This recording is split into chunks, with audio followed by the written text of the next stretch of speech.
And, I think, I think we can all agree now, it wasn't in the America's best interest to, drop rates to zero, and especially to keep them that way for such a long period of time. But it really wasn't a good idea for them to get into buying mortgage-backed securities. Pat tip: Todd Sachs, longtime construction and real estate pro in Maryland. Danielle Martin Booth, economics maven and former Federal Reserve Board member from Dallas.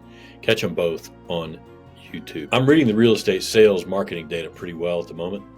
Selling quickly at good returns for clients with good equity, and buying right for my clients looking for value. But cannot deny that some gains have been returned since spring of 2022 when we hit our top. Mandate. In fact, the Federal Reserve Act of 1913 specifically says that the Federal Reserve can never own a government-sponsored enterprise piece of paper. And yet, here we are. What Powell, the reason the debate was so hot was we were concerned, this is in 08, 09, we were concerned that the Fed getting into mortgage-backed securities would depress mobility. That you would end up having people who were prisoners in their own home. What Jay Powell did in 2019, initially with the pivot, and then jumping back into full-blown quantitative easing and mortgage-backed securities on a scale, magnitude that had never been seen, what Jay Powell failed to recognize was that he could have gone the route at the time when the world was melting down. He could have, when the pandemic first struck, simply gone into treasuries with quantitative easing. He didn't. In fact, the pendulum swung the opposite direction. The Fed bought a third of the mortgage-backed securities market, a third. 60%, two-thirds of mortgages in this country are south of 4%. The golden handcuffs are real. The lack of mobility is exactly what we were concerned that it would be. And it's causing the stagnation in the economy to be worse than it would otherwise be.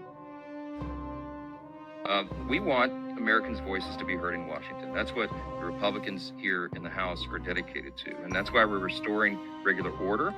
We're finishing our appropriations process, and we're doing this in a way that is very transparent.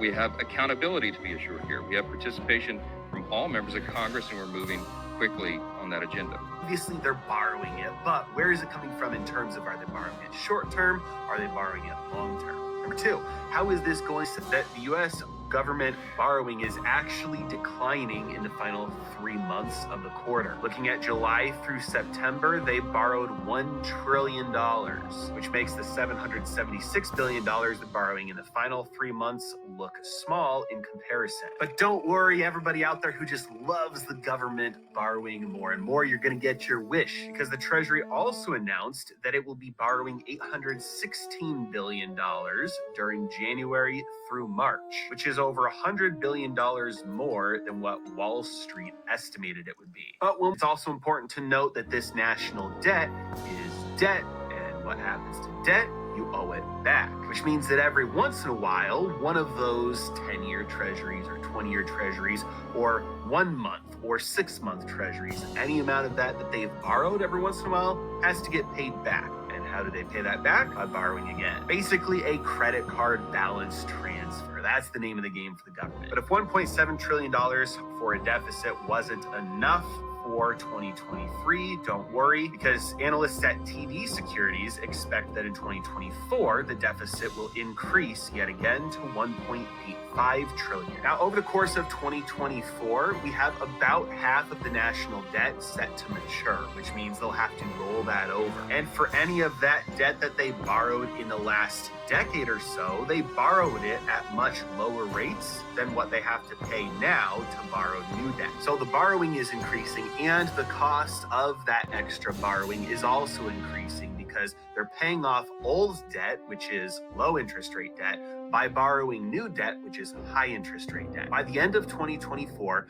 we will see the United States government paying around $1.2 trillion in interest payments alone. In summary, interest rates are headed higher. Government borrowing is accelerating, and the cost of that borrowing itself is accelerating. If you're putting all of your bills on a credit card and you're also having to make balance transfers from one credit card to the other just to continue keeping your credit card balance alive, that is not a sustainable situation, yet that's the exact one that we find the US government in today. And to make matters worse, every time they're forced to do this, the cost goes up. That interest rate goes higher. And because the interest rate is higher, the cost goes up. That means next time they have to borrow more just to pay the higher cost. This is the meaning of a snake eating itself by its own tail. So I do think that housing is going to be in a severe and protracted correction. You know, it's interesting you said that buyers are on strike or will go on strike. They're on strike. I mean, I'm talking to them. I get so many buyers that reach out to me all over the country because of our show. And I mean, they're slamming their foot down. And a lot of the problem is in my own industry. I mean, the cheerleading, the date the rate, you know, don't worry about it. And one of the things that I want to kind of ask you is that, you know, I mean, Barbara Corcoran, obviously, you know who she is. I mean, look, Danielle, she's going out and saying, I mean, talk about being out of touch. She's actually saying, guys, don't stop buying, because when interest rates drop back down and have a 5 in front of them, you know, home prices are going to soar, is exactly what she said. But home buying conditions have never been as low as they are. And yet home sellers are still being told by way too many realtors to hold out for a higher price. So but home buyers don't have to. They don't. And I think that the buyer strike is going to be a very real thing because apartment renting is so much cheaper on a relative basis. If it takes 25 years to get inflation under control, an 8% rate could look very appealing in the rearview mirror. I'm hearing industry peers from Florida to Maryland preparing for 12 and 13% rates. If Fed capitulates after the 2024 election cycle and wants to give Wall Street a fix for a quick win, rates may not reach double digits. We may roll into a mad crash on a Monday morning with these guys. We don't know. My gut tells me that the date the rate folks in my industry embarrassingly irresponsible. Planning your investments is between you and your financial services professional, but my expectation is for higher rates, a rising rate environment. So that means I need to review my 401k allocations and everything right now. If we're going to flip the curve, we need to be doing something different. I still see new construction as the best value, and builders are offering incentives like crazy, seeing as low as 6% APR rates for long terms as we close out the year for 2023. So if you have a resale home to resale, I'm thinking resale it sooner rather than later. When will inventory go up? They can shout at Crazy Barbara as a drama queen, but there's some truth in everything. When rates drop a point or two, is fact, as she said, when the rates drop to 5% again, the amount of buyer demand will swell such that prices will skyrocket. With the rates going down, the competition will come back up. We still have not enough houses to satisfy the demand for people that would buy a house if they could afford to buy one.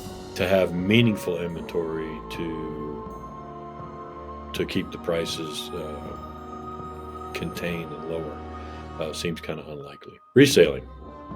If you are needing to sell a home before you make your move to buy, I'm with you. I believe that we are declining in value since spring of 2022. The decline is very gradual in both Denver, Colorado, and the Emerald Coast of Florida, but it will be consistent. In addition to the downward pressure from affordabilities, we do have the devaluation of the cash that I can bring out of my house when I sell it now.